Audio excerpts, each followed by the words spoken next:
El siguiente caso deja en evidencia los riesgos de compartir información ante un público, quienes en su mayoría tienen opiniones distintas y emiten fácilmente señalamientos que pueden desacreditar a los protagonistas, como sucedió con Natasha Maria Kampusch, quien después de comentar lo que había vivido fue criticada por la sociedad, los que aseguraban que todo se trataba de buscar fama y dinero, porque de acuerdo a la opinión de varios, fácilmente ella hubiera evitado la situación, sin tomar en cuenta las particularidades de su caso, como su edad. Es importante analizar lo variable que puede ser una personalidad en desarrollo. Aunque la joven mencionada fuera muy inteligente y educada, eso no era sinónimo de madurez ni de saber hacerlo todo. Natasha Maria Kampusch nació el 17 de febrero de 1988 en Viena, Austria, hija única de Brigitte Sirny Kampusch y Ludwig Koch. Ella era la más joven de la familia y compartía su vida con sus dos medias hermanas, hijas de Brigitte, las cuales había concebido en un matrimonio fallido anterior. Los padres de Natasha se habían conocido gracias al trabajo de su madre, quien era modista de la progenitora de Ludwig Koch. Brigitte le confeccionaba vestidos a la señora Koch y de esta forma fue conociendo a su hijo hasta enamorarse de él, para no tardar en vivir juntos y en concebir a Natasha, quien desde muy pequeña vivió la mala relación que tenían sus padres. Constantemente había peleas y gritos, por lo cual ella los evitaba encerrándose en su habitación. Por el bien de las niñas, la joven pareja decidió separarse a temprana edad de Natasha, razón por la cual ella se quedó a vivir con su madre, por lo que acordaron que los fines de semana los pasaría en casa de su padre, la cual recientemente había comprado en Hungría para poder vivir después de su separación. Esta se encontraba cerca de la frontera con Austria. Natasha no se sentía conforme con la decisión, pero la aceptaba por la difícil relación que mantenían sus progenitores. La pequeña tuvo varias convivencias con su padre hasta que un domingo del mes de marzo de 1998, como era costumbre, Ludwig Koch tenía que llevarla de regreso a la casa de su mamá, pero se le hizo tarde para entregarla, por lo que al llegar al edificio, la bajó del vehículo para que ella se fuera sola hasta su departamento. La excusa de Ludwig fue que quería evitar los reclamos de Brigitte, sin pensar en que los reclamos se los haría esta mujer a la pequeña Natasha, ya que le preocupaba que la niña cruzara los pasillos sola y menos de noche porque el ambiente era peligroso. En esa ocasión la niña se puso a la defensiva y le respondió de una manera grosera, porque no había sido su culpa regresar tarde, ni tampoco que su padre no la dejó hasta la puerta de su vivienda. La niña le dijo que se sentía cansada de los constantes reclamos de su madre por culpa de su padre, a lo que Brigitte respondió dándole una cachetada. Por lo sucedido, se fueron a dormir esa noche sin hablarse. Al día siguiente, el lunes 2 de marzo de 1998, con tan solo 10 años, Natasha se levantó como siempre para ir a la escuela. Ella se sentía tan enojada por lo que había pasado que solo se alistó y se fue sin despedirse de nadie. Natasha dejó su residencia en el distrito vienés de Donaustadt para ir a la escuela. A su corta edad, su familia la dejaba que fuera sola porque aparentemente no había peligro de día. En su trayecto, la joven vio a un hombre parado junto a una camioneta blanca. Sabía que era algo inusual y sintió miedo, por lo que decidió cruzar la calle unos pasos antes de pasar junto del hombre. Fue en ese momento que éste se estiró para tomarla de la cintura, tapándole la boca para evitar la reacción de la poca gente que transitaba, y finalmente la cargó para subirla a su camioneta. Esa mañana, Natasha nunca llegó al colegio, tampoco regresó a su casa por la tarde. Las autoridades comenzaron a buscarla en cuanto su madre dio la alerta. Al comienzo todos pensaron que había huido por la mala relación que mantenía con Brigitte, pero la verdad llegaría muy rápido. Varios testigos relataron cómo esa mañana habían visto a un hombre subir a la fuerza a una niña vestida de rojo a una camioneta Mercedes-Benz blanca. Algunos aseguraron incluso que un hombre más conducía a la misma. Otros dieron datos sobre las placas, siendo el principal que las mismas pertenecían a la zona de la Baja Austria. Así comenzó la búsqueda frenética e intensa. La policía interrogó a todos los dueños de camionetas de las mismas características de aquella área. Fueron cientos de entrevistas. Entre ellos hablaron con Wolfgang Priklopil, un electricista admirador de Hitler que había trabajado como técnico. No les pareció sospechoso en absoluto. A pesar de lo sucia que estaba su camioneta, tras comentar el hombre que había transportado recientemente escombros, su respuesta sería suficiente para no interrogarle más. A ningún agente se le ocurrió revisar su casa de Strashof an der Nordbahn, una localidad que se ubica a unos 22 kilómetros al noreste de Viena, que había estado en obra durante los últimos meses, por lo que su coartada había sido exitosa. Mientras la autoridad y la familia trataban de dar con el secuestrador y con la esperanza de encontrar con vida a la niña, el mismo sujeto al que habían entrevistado tenía en su casa a Natasha en un cuarto ubicado en el sótano de la misma, construido con toda la intención de poder encerrar a una persona. Del vehículo, Natasha pasó a un sótano donde vivió encerrada los primeros 6 meses de cautiverio, sin aire, sin luz natural y con dimensiones aterradoras del cuarto, las cuales eran de 1 metro con 81 centímetros de ancho por 2 metros con 78 centímetros de profundidad. El hombre astuto había ocultado debajo de una mesa una puerta que conducía hacia unas escaleras difíciles de encontrar. Al cuarto del infierno se llegaba literalmente luego de arrastrarse por un hueco que tenía una puerta de acero sumamente pesada que se hallaba también oculta detrás de un mueble. El hombre tardaba alrededor de 1 hora para abrirla porque además tenía varias cerraduras de seguridad. A partir de ese momento, la niña Natasha perdió todo, incluso su identidad, porque Priklopil la rebautizó como Vivian y la convenció de que él era su dueño. Natasha debía llamarlo señor o maestro. Durante todo ese tiempo, ella solo pudo asearse en una pequeña pileta que estaba en una esquina de la angosta habitación. A los 180 días de quitarle su libertad, el hombre dejó que la niña subiera a su casa para poder darse un baño. Era muy cuidadoso para que nadie sospechara de su crimen. A los 2 años de tenerla en esas condiciones, dejó que saliera al patio bajo su vigilancia y con amenazas para que no tratara de hacerse notar con los vecinos. Su secuestrador siempre le decía que a su familia no le importaba lo que había pasado con ella, por eso nunca la buscaron. Ella, a pesar de la última discusión que tuvo con su mamá, sabía que tratarían de buscarla. Al pasar el tiempo y ver que nadie la rescataba, Natasha empezó a creer en las palabras de su captor, creyendo que no la querían, resignándose a vivir con él para siempre. La pequeña fue sometida a los peores horrores. Su secuestrador le cortó el cabello muy corto para que no cayera uno que otro al piso. La obligaba a limpiar la casa desnuda y a cocinar solo vistiendo ropa interior.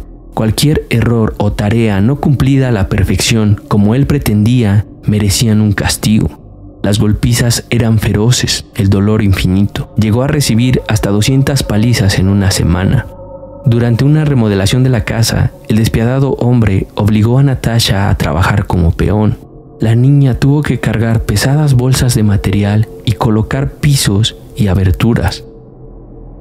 Cuando cumplió 14 años, empezó a sufrir abuso por parte de él, obligándola a dormir en su misma cama. Las cosas se complicaron cada vez más. Hubo momentos en los que la joven sintió que ya no tenía esperanzas, ni posibilidades de salir de ese espanto. A los 15 años, ella tan solo pesaba 38 kilos. Wolfgang Priklopil acostumbraba a castigarla dejándola sin comer durante días, atándola a la cama. Como si eso no fuera poco para el desquiciado, él instaló un intercomunicador en el cuarto para que por las noches se la pasara gritándole para no dejarla dormir. Entre 2004 y 2005, Natasha intentó quitarse la vida 3 veces. Esto hizo que Priklopil suavizara un poco los controles. Además de continuar con su educación, nunca dejó de darle libros. Así fue como también comenzaron a celebrar cumpleaños, Pascuas y fines de año. En una oportunidad la llevó de vacaciones a esquiar. salieron varias veces a la calle para hacer compras y hasta en una oportunidad se la presentó a un amigo como su novia. A esa altura, Natasha tenía 16 y él tenía 44 años. En muchas ocasiones la sacaba de la casa, pero antes de eso le dejaba en claro que le quitaría la vida en cualquier intento de escaparse, por lo cual ella no tomó ninguna oportunidad para pedir ayuda. El miércoles 23 de agosto de 2006, el calor se hacía sentir en Trashov, lugar donde vivía Wolfgang. El día era ideal para lavar el auto, y eso fue lo que precisamente le pidió a la joven que hiciera, todo por supuesto bajo su estricta supervisión.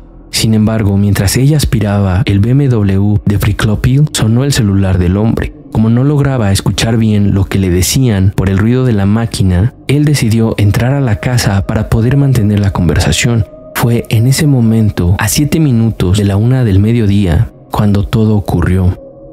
Un instante, una idea y el coraje suficiente hicieron que Natasha tomara la decisión que cambiaría su vida, rompiendo la barrera del terror que la había dominado durante los últimos 8 años. Ella comenzó a correr. Salió del jardín trasero de la vivienda y pidió ayuda a una vecina de 71 años a la que vio detrás de una ventana. La mujer no terminó de entender lo que pasaba, simplemente llamó a la policía.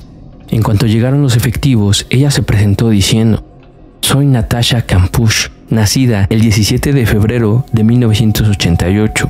A los agentes les sorprendió la propiedad y la buena educación con la que ella se conducía.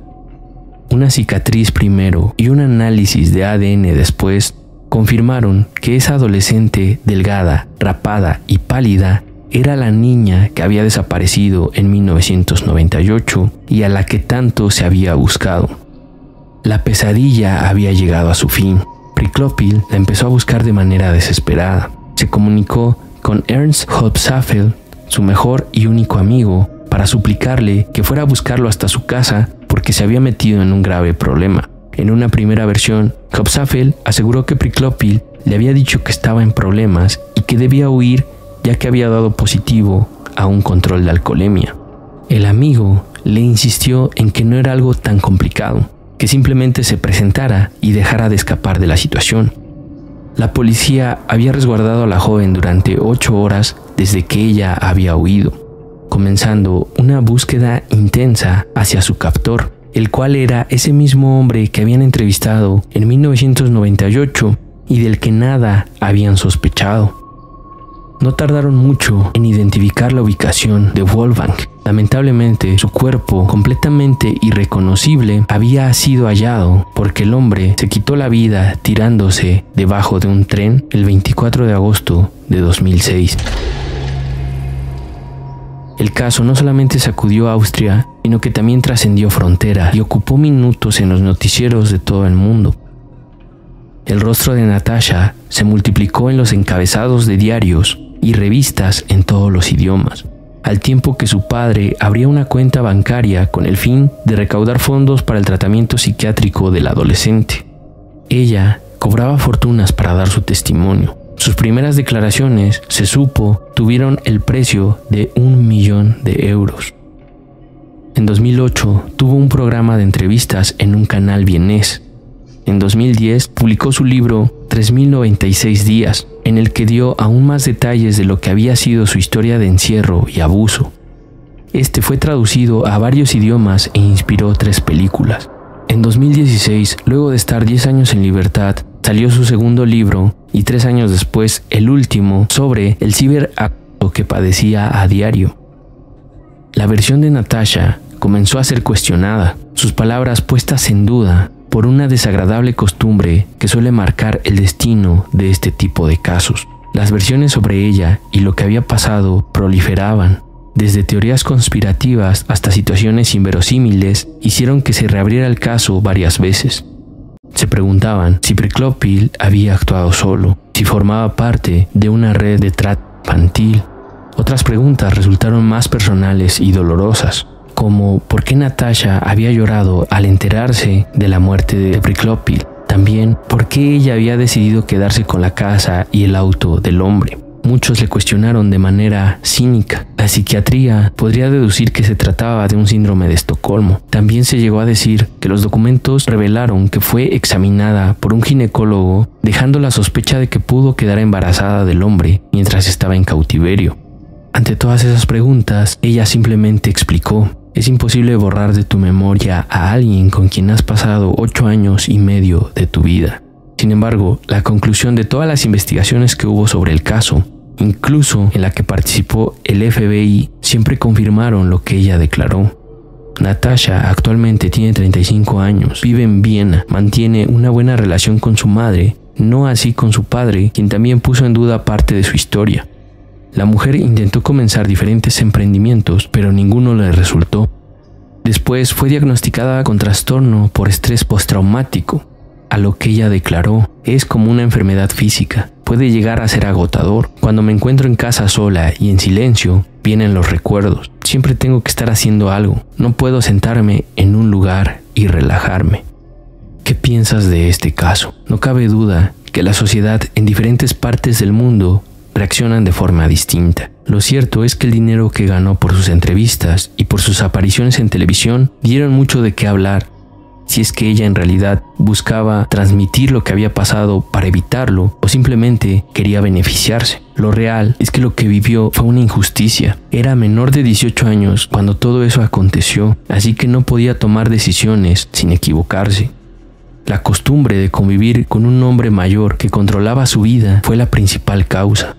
Él sabía muy bien qué era lo que quería, pero ella apenas comenzaba a conocer el mundo. De hecho, la primera actitud que tomó cuando vio a un hombre solo en una camioneta fue huir. De forma intuitiva, sabía qué era lo que tenía que hacer. Desafortunadamente, este hombre cumplió un desequilibrado deseo y aún más lamentable es que no pagó por tales hechos. No se le pudo castigar. Sabes que tu opinión es muy importante. Este caso lo traemos al canal gracias a una de nuestros suscriptores. Ella siempre ve cada uno de los casos y hace aportes a este canal. Muchas gracias. Tú también puedes contribuir a este proyecto. Esto es Ansiosos Investigaciones. ¿Ansioso por ver un nuevo video?